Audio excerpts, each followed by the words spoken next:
singani oldin mana bunaqa holatga kelgan. Endi mana shuni yunib uzaytiramiz. Yangi zagotovkadan ulab.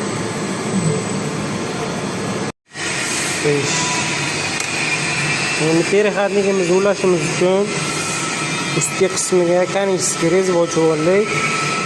Shagikka qilib. Endi zagotovkadan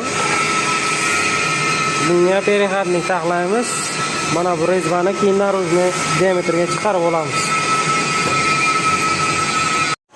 Bronzamizni teshib,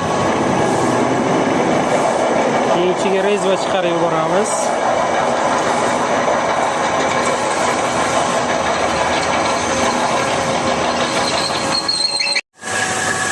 Rastoshka qilib olamiz. Konusga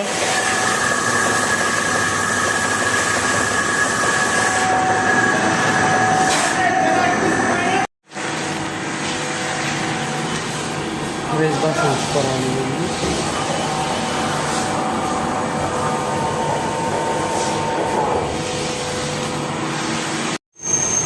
Rezbasini ochib oldik. Endi buni yaxshilab jiddiy fon qilib qotirib tashlaymiz. Gaz chiqarmaslik kerak. Jiddiy fonimiz faqat 300 gradusga eritib olish mumkin, tamom.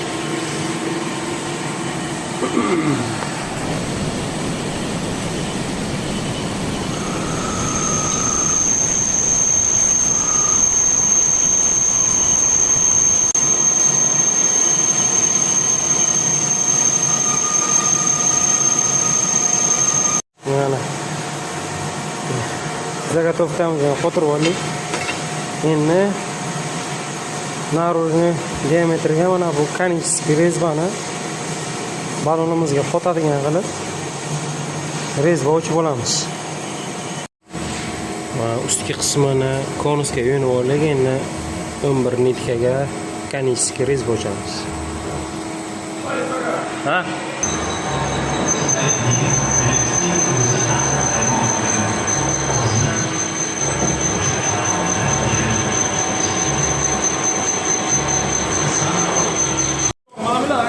Rezba ochib oldik. Ulab bir qilib. Endi mana bu abrazisimiz ichiga alyumin mana bu trubkacha rezbasi sinib qo'ygan.